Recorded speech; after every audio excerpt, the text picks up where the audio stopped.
Thanks for listening to Emran's podcast. Today I'm going to talk about something insane marathon out there. Let me start by saying this. What if you're told there's a race where you don't know when it starts, there are no course markings, and you are required to rip a page out of hidden books in the woods day and night, and in most year nobody finishes. There's hardly any finisher. That is not a movie. That's not a thriller. That is called Barkley Marathon. 2026 version of the Barkley Marathon just finished. There was only one person who had an opportunity to go third lap. They call it fun run, and finish the fun run 38 hours. I don't know exact time, but almost 39 hours. Definitely, it's hard. That's for you in Barkley Marathon. Tough course. Insane. And today I'm going to talk a little bit more detail about what is Barkley Marathon. It is not a marathon, even though it is called Barkley Marathon. And there's actually Barkley Fall Classic. That's a little different. Let's talk about entry process or lack of it. The entry fee is $1.60. So there you have never heard a race ever that is $1.60 as much as popularity of a Barkley Marathon. Entry fee is insane. The first timer must bring their license plate from their home state, and there are no public sign-up page, no registration link. You have to figure out how to apply. Before you even step on a course, you've been tested. It's an interesting entry process for this race. I've heard link. There's videos, audios, people talk about how the people who actually went and did it, how they figured this out. Start. I'm used to gun start, firework starts, and so on. This is totally different start. It's called control chaos. Nobody knows when the race starts. So if you're used to running a big city marathon or even a small city marathon, you know when the race starts, when the people line up. Not for this race. There is a windows of midnight to noon. A console will blow. That's a 1 hour on warning. So a lot of time I've seen some documentary when people just waiting. You have to be really ready. And the race officially begins when the race director Lazarus lights a cigarette. No gun, no countdown clock, just smoke in the Tennessee woods. So that's an interesting start. Race starts like that. So there is no trail marking, no GPS allowed, no aid station is in traditional sense. So there's no such a thing. Even in the birth of technology since this race started, it is still very basic. Runners navigate using paper map, compass through 160 miles of off-trail wilderness inside Frozen Head State Park. I've done a race similar to where you're given a compass, you're told which way to go. It's not my cup of tea, but definitely people love it. This is old, cowboy or even Boy Scouts, and if you're used to doing things like that, being in the wilderness, it's challenging. You just have to figure out always. There's no GPS. There's no nice trail marking. So the course changes every year. You cannot memorize it. You cannot outsmart it, and you only survive it. So that's the whole thing, to survive. The entire race. Last year, 2025, I think we have a first female finisher, and there's a lot more finishers that year. We'll talk about this a little bit more, but the weather plays so important roles. There are years, like this year, we had a rain around that time, and there's a Mother Nature, just like, okay, this is a Barkley Marathon weekend, I'm going to show how hard it is. That's what the Mother Nature does to this race. So definitely, this race is total elevation is over 60,000 feet. That is like climbing Mount Everest from sea level twice. You have a different issue. You can have, the terrains, the wildness.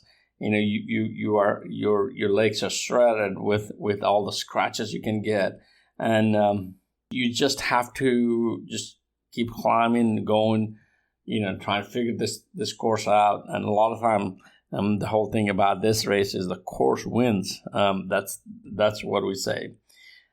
So the interesting part about this race, and I have been to, there's a few races that try to mimic it, where basically there are 13 books are hidden across the course. Each runners must find every book, tear out the page matching their bib number, return with proof. So that is one of the biggest part. And finding the book, good luck with that. Miss one page, you're disqualified. Just to make it harder, you get a new bib number every loop. So you the book may be the same place, but your bib numbers are different. So definitely it's challenging. There's a variation challenge provided in this race. So definitely it becomes very, very interesting. It's a wilderness. It has a wild boar, snakes, bear, poison ivy, terrain, hills, all kind of things. Like I was talking, whether that swing from freezing rain to heat in a single loop. So that's one of the things about this race is weather. At least half of the race run totally in darkness, and this is not a physical suffering. This is a psychological warfare. It's a really grueling. Running 100 is difficult already, and providing a challenge like this is really difficult.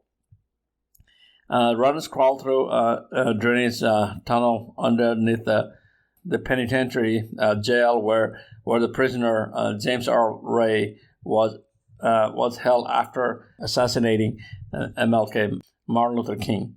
His failed escape through the same woods inspired the creation of this race. So basically, he tried to escape the prison and then run through this wilderness, and then so he couldn't get out. So this Barkley was not designed to be fair, but it's designed to be impossible. So that's the biggest part of this race is being impossible. When you drop out a tap, we'll play just like a U.S. military funeral. It's final. In this race, there's a lot of time people are dropped out. First lap. Just lining up is on itself. It's a great honor. Finishing first lap is great, and a lot of people just cannot make that first lap. So for this race, it's people go for its own challenge. So there's no live tracking, no official live streaming, no prize money, nothing like that. The only real-time updates comes from man at the camp, Keith Dunn, and posting from multiple phones on a different carrier. That is it. That's people just follow that. It's an interesting way to do it, even with the modern technology. It is still back really old stuff. In nearly 40 years, fewer than 2% of starts have finished. Like I said, this year there's nobody finishing. Most years also nobody's finishing. So most of the time the course wins. So I think last year was the most finisher we had. Barkley Marathon, it is not just hard. We talked about marathon, ultra marathon. It is not just hard. It is deliberate. It is psychological. It's brilliantly insane. It strips away ego. It strips away technology, and it strips away comfort. And if you're looking for a comfort marathon and you want to be comfortable, Barkley is not the course you want to attempt. What's left is just you, a compass, and the question: how badly do you want to keep going? You battle through this thing. You come through the loop. You have limited time. Will you finish? How much time will you have for next loop and next loop and next loop? So it's a really interesting place to be. Like I said, it's not something I would like to do, but definitely people love it to do it over and over. People try to get in.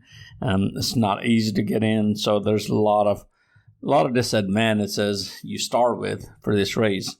But for sure, if you love the stories about grit, madness, and the edge of human endurance, this is your race. So if you're looking for something impossible, still it's in a state park right here close to Tennessee. It's about, I think, 3 hours from my house. If you're looking for something that is so challenging, you don't have to go across the world, across some exotic or extreme places. It's right here, Tennessee. It's the thing this race provides is beyond comprehensible. So definitely, this race provides not many races can provide. And then the race director itself, he provides the challenges. If you haven't heard the podcast that I put it way back at this time of the year, people like to listen and learn about Barkley Marathon, about the Gary and how he ended up being who he is now. It's very interesting. I will try to put a link with that previous podcast, with this podcast for you to listen. So definitely, if you're interested about learning about Barkley, there's a lot of documentary out there. I watched one of the Netflix documentary. There are a few more out there. So it is a great event. It's challenging, and definitely it's something to never to overlook. Every year, this time of the year, I always wonder what kind of people want to line up. And I know what kind. Those of us who once challenged beyond running, challenged beyond everything to prove ourselves that we can do it. So definitely, it's an interesting race. So I thought I'd bring this out to you. Thanks for listening. Thanks for being out there. If you want to learn more about Barkley marathons, so definitely look them up. There are a lot of stories. There's a lot of, like I say, podcasts. There are a lot of things out there just to see what other people do. So definitely, it's a great race. Thanks for listening. Thanks for being out there. I will have more podcast recording in the coming days. I will look up some guests, at least one guest for this month to record. So definitely looking forward. Have a great weekends whenever you listen to this podcast. Keep moving forward. Bye for now.